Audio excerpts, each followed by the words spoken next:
നമസ്കാരം. ഇവ മെഡിക്കൽ സീരീസിലേക്ക് ഒരിക്കൽ കൂടി സ്വാഗതം. ഞാൻ ഡോക്ടർ ശൈലേന്ദ്രകുമാർ. ഇന്ന് നമ്മൾ സംസാരിക്കാൻ പോകുന്നത് പുരുഷന്മാരിൽ സാധാരണയായി കണ്ടുവരുന്ന പക്ഷേ പലപ്പോഴും അവഗണിക്കപ്പെടുന്ന ഒരു അവസ്ഥയായ വെരിക്കോസീലിനെ കുറിച്ചാണ്. ചിലപ്പോൾ വൃഷണത്തിൽ ചെറിയ വേദന അനുഭവപ്പെടുക, വൃഷണത്തിന് ഭാരം തോന്നുക, വൃഷണത്തിലെ സിരകൾ തടിച്ചതുപോലെ തോന്നുക തുടങ്ങിയ ലക്ഷണങ്ങൾ ചിലർക്കെങ്കിലും അനുഭവപ്പെട്ടിട്ടുണ്ടാവാം. പലപ്പോഴും ഇത് ഇവരിൽ ഭയത്തിൻ്റെയും സംശയത്തിൻ്റെയും ഒരു കുത്തൊഴുക്കായിരിക്കും ഉണ്ടാവുക. ഇത്തരത്തിൽ ഉണ്ടാകുന്ന ലക്ഷണങ്ങൾ വെരിക്കോസീലായിരിക്കുമോ? എന്താണ് വെരിക്കോസീൽ? എന്തുകൊണ്ടാണ് വെരിക്കോസീൽ ഉണ്ടാകുന്നത്? ഇതിൻ്റെ ലക്ഷണങ്ങൾ എന്തൊക്കെയാണ്? ഇത് ലൈംഗിക ശേഷിയും ഉൽപ്പാദനക്ഷമതയും ബാധിക്കുമോ?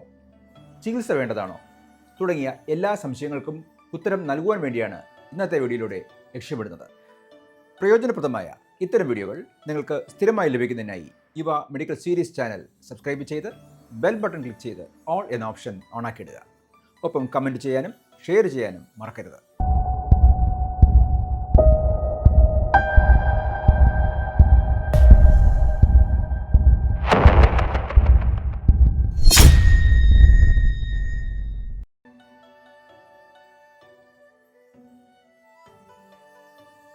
വൃഷണങ്ങൾക്ക് ഓക്സിജൻ സമ്പുഷ്ടമായ രക്തം ലഭിക്കുന്നത് രണ്ട് വൃഷണധമനികളിൽ നിന്നാണ്.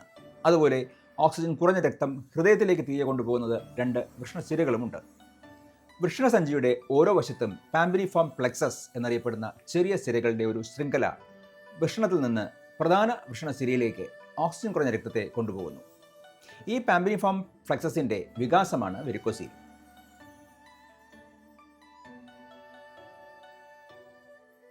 വെരിക്കോസീൽ ഉണ്ടാകുവാനുള്ള കൃത്യമായ കാരണം അജ്ഞാതമാണ്. എന്നിരുന്നാലും രക്തം ശരിയായ ദിശയിലേക്ക് നീങ്ങുവാൻ ഉദ്ദേശിച്ചിട്ടുള്ള സിരകൾക്കുള്ളിലെ വാൽവുകളുടെ തകരാറായിരിക്കാം ഒരു പ്രധാന ഘടകം എന്ന് കരുതുന്നു. സിരകളിലെ വാൽവ് ഒരുതരം ഓൺ ഓഫ് സ്വിച്ചായി പ്രവർത്തിക്കുന്നു. രക്തം ഹൃദയത്തിലേക്ക് തിരികെ നീങ്ങുവാൻ സഹായിക്കുന്ന രണ്ട് ഫ്ലാപ്പ് പോലുള്ള ഘടനകൾ ഇതിനുണ്ട്. ഒരു വാൽവ് പ്രവർത്തിക്കേണ്ട രീതിയിൽ പ്രവർത്തിക്കാത്തപ്പോൾ വൃഷണങ്ങളിലെ സിരകൾക്കുള്ളിൽ രക്തം അടിഞ്ഞുകൂടാം. കാലക്രമേണ സിരകൾ വീർക്കുകയും വെരിക്കോസീൽ സൃഷ്ടിക്കുകയും ചെയ്യുന്നു.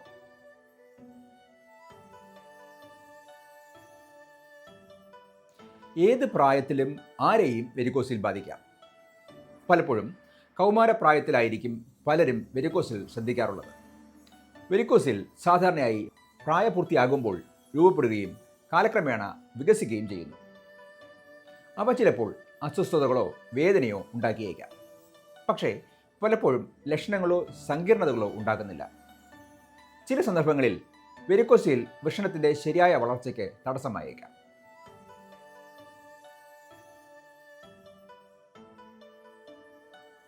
എല്ലായ്പ്പോഴും വെരിക്കോസീൽ വന്ധ്യതയ്ക്ക് കാരണമാകണം എന്നില്ല. വെരിക്കോസീൽ രോഗനിർണയം നടത്തിയ പുരുഷന്മാരിൽ ഏകദേശം 10 മുതൽ 20% വരെ പേർക്ക് വന്ധ്യതയ്ക്ക് കാരണമാകുന്നു. ഫെർട്ടിലിറ്റി പ്രശ്നങ്ങളുള്ള പുരുഷന്മാരിൽ ഏകദേശം 40% പേർക്ക് വെരിക്കോസീൽ കണ്ടുവരുന്നു.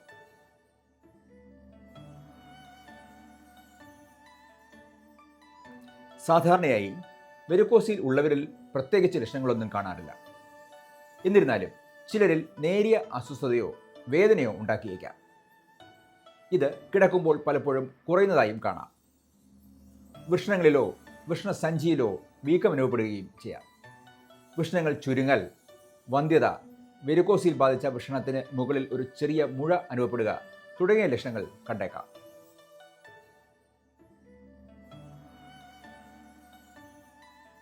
വെരിക്കോസീൽ ഉദ്ധാരണക്കുറവിന് കാരണമാകുമെന്ന് കൃത്യമായി പറയുവാൻ മതിയായ ഗവേഷണങ്ങളില്ല. പക്ഷേ ഉദ്ധാരണക്കുറവിന് വെരിക്കോസീലുമായി ഒരു ലിങ്ക് ഉണ്ടാകാം എന്ന് കരുതുന്നു. വെരിക്കോസീൽ ഉള്ളവരിൽ അപൂർവമായി ചിലപ്പോൾ ഉദ്ധാരണം കൈവരിക്കാൻ ബുദ്ധിമുട്ട് അനുഭവപ്പെടുന്നതായി കണ്ടുവരുന്നു.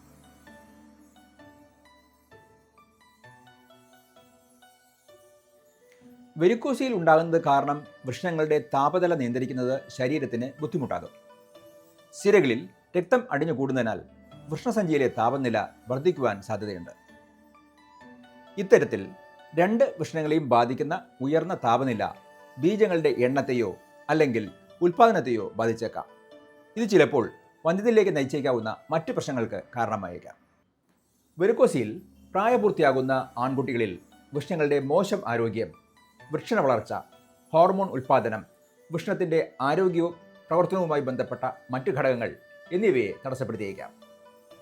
പുരുഷന്മാരിൽ പുരുഷങ്ങളുടെ കോശനഷ്ടം മൂലം അവ ക്രമേണ ചുരുങ്ങുവാൻ കാരണമായേക്കാം. വലിപ്പമേറിയ വെരിക്കോസിൽ ചില സങ്കീർണതകൾക്കുള്ള സാധ്യത വർദ്ധിപ്പിക്കും. വെരിക്കോസിൽ ടെസ്റ്റോസ്റ്റിറോൺ കുറവ് സംഭവിക്കുന്നതിന് കാരണമാകാറുണ്ട്. പുരുഷന്മാർ അവരുടെ വൃഷണങ്ങളിൽ ടെസ്റ്റോസ്റ്റിറോൺ ഉൽപ്പാദിപ്പിക്കുന്നു. ഒരു വ്യക്തി പ്രായപൂർത്തിയാകുമ്പോൾ അയാളിൽ പുരുഷ സ്വഭാവ സവിശേഷതകൾ ആരംഭിക്കുകയും ലൈംഗികാഭിലാഷം വർദ്ധിപ്പിക്കുകയും എല്ലുകളും പേശികളും ശക്തിപ്പെടുത്തുവാൻ സഹായിക്കുകയും ചെയ്യുന്ന ഒരു ഹോർമോണാണ് ടെസ്റ്റോസ്റ്റിറോൺ. ടെസ്റ്റോസ്റ്റിറോൺ അളവ് കുറയുന്നത് വൃഷണങ്ങളെ ചുരുക്കുകയും ലൈംഗികാഭിലാഷം കുറയ്ക്കുകയും പേശികളുടെ അളവ് കുറയ്ക്കുകയും വിഷാദത്തിന് കാരണമാവുകയും ചെയ്യും.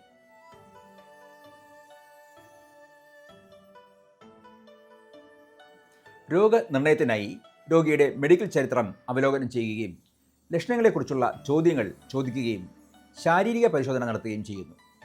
ശാരീരിക പരിശോധനയ്ക്കിടെ വെരിക്കോസിൽ കണ്ടെത്തുന്നതിനായി രോഗിയോട് എഴുന്നേറ്റ് നിന്ന് ദീർഘശ്വാസം എടുക്കുവാനും ശ്വാസം പിടിച്ചു നിർത്തുവാനും ആവശ്യപ്പെടുന്നു. ഈ സമയത്ത് വൃഷണസഞ്ചി പരിശോധിച്ച് വലുതായ സിരകൾ കണ്ടെത്തുന്നു. ഈ രീതിയിലൂടെ വെരിക്കോസിൽ എളുപ്പത്തിൽ കണ്ടെത്തുവാൻ സാധിക്കുന്നു. ഈ പരിശോധനാ രീതിയെ വാൽസെൽവ മാനുവേർ എന്നാണ് പറയുന്നത്. ഇതുകൂടാതെ pelvic ultrasound, scrotal Doppler scan തുടങ്ങിയ പരിശോധനകളും നിർദ്ദേശിച്ചേക്കാം. വെരിക്കോസിൽ പ്രത്യുൽപാദനക്ഷമതയെ ബാധിക്കുന്നുണ്ടെന്ന് സംശയമുണ്ടെങ്കിൽ ഒരു ബീജ വിശകലനം, അതായത് സ്പേം അനാലിസിസ് നിർദ്ദേശിച്ചേക്കാം. ഇതുകൂടാതെ ഫോളിക്കിൾ സ്റ്റിമുലേറ്റിംഗ് ഹാർമോൺ, ടെസ്റ്റോസ്റ്റിറോൺ എന്നിവയുൾപ്പെടെയുള്ള ഹോർമോണുകളുടെ അളവ് പരിശോധിക്കുന്നതിനായി രക്തപരിശോധനയും നിർദ്ദേശിച്ചേക്കാം.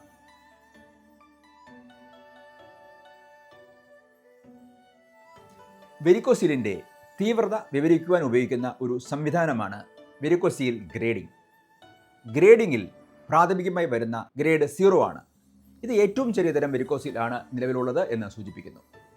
ശാരീരിക പരിശോധനയിൽ വെരിക്കോസിൽ കണ്ടെത്താൻ കഴിയാതെ പോവുകയും അതേസമയം അൾട്രാസൗണ്ട് പരിശോധനയിൽ കാണുവാൻ സാധിക്കുകയും ചെയ്യുന്നവയാണ് ഗ്രേഡ് 0 എന്ന് കണക്കാക്കുന്നത്.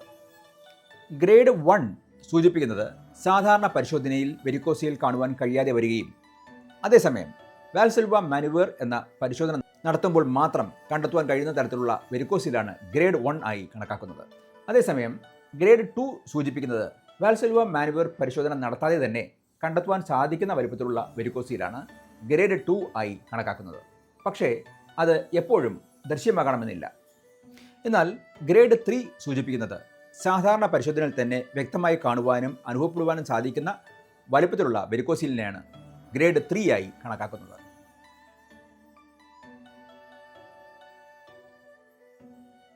വെരിക്കോസിൽ ചികിത്സ അതിൻ്റെ തീവ്രതയെ ആശ്രയിച്ചിരിക്കുന്നു. ലോ ഗ്രേഡ് വെരിക്കോസിലുകൾക്ക്, അതായത് വെരിക്കോസിലിന് വേദനയോ അല്ലെങ്കിൽ മറ്റ് ബുദ്ധിമുട്ടുകളോ ഇല്ലാതിരിക്കുകയോ അല്ലെങ്കിൽ ഫെർട്ടിലിറ്റി പ്രശ്നങ്ങൾ ഉണ്ടാക്കുന്നില്ലെങ്കിലോ പ്രത്യേക ചികിത്സ ആവശ്യമായി വരുന്നില്ല. രോഗിയുടെ ദൈനംദിന ചര്യയിലെ മാറ്റങ്ങൾ, അസ്വസ്ഥത ഉണ്ടാക്കുന്ന ചില പ്രവർത്തനങ്ങൾ എന്നിവ ഒഴിവാക്കേണ്ടി വന്നേക്കാം.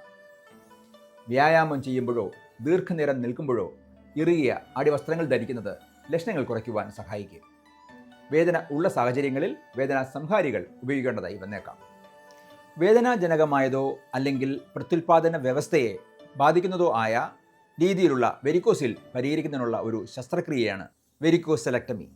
വെരിക്കോസിൽ മൂത്രവ്യവസ്ഥയും പ്രത്യുൽപാദന വ്യവസ്ഥയും ബാധിക്കുന്ന സാഹചര്യങ്ങളിൽ വെരിക്കോസെലക്ടമി നിർദ്ദേശിക്കുന്നു. ജീവിതത്തിലെ വ്യത്യസ്ത പ്രായത്തിലും ഘട്ടങ്ങളിലുമുള്ള പുരുഷന്മാരെ ബാധിക്കുന്ന ഒരു സാധാരണയായി നിരുപദ്രവകരവുമായ അവസ്ഥയാണ് വെരിക്കോസിൽ. എന്നാൽ ചില സന്ദർഭങ്ങളിൽ ഇത് പ്രത്യുൽപാദനക്ഷമതയെ ബാധിക്കുകയും അസ്വസ്ഥതയോ വൃഷണനാശമോ ഉണ്ടാക്കുകയും ചെയ്യും. വെരിക്കോസിലുള്ള പലർക്കും രോഗലക്ഷണങ്ങളൊന്നും അനുഭവപ്പെടുന്നില്ല. ചികിത്സ ആവശ്യമില്ലെങ്കിലും വേദന, വീക്കം അല്ലെങ്കിൽ വന്ധ്യത എന്നിവ ശ്രദ്ധയിൽപ്പെട്ടാൽ വൈദ്യസഹായം തേടുക എന്നത് പ്രധാനമാണ്. ജീവിതശൈലി മാറ്റങ്ങളിലൂടെയും ശസ്ത്രക്രിയയിലൂടെയും നേരത്തെയുള്ള രോഗനിർണയവും ഉചിതവുമായ ചികിത്സയും സങ്കീർണങ്ങൾ തടയുവാനും പ്രത്യുൽപാദന ആരോഗ്യം മെച്ചപ്പെടുത്തുവാനും സഹായിക്കും. പുതിയൊരു വിഷയമായി വീണ്ടും കാണാം. ആരോഗ്യ സൗഖ്യങ്ങൾ നേർന്നുകൊണ്ട് വിട പറയുന്നത് ഡോക്ടർ ശൈലേന്ദ്രകുമാർ. നന്ദി.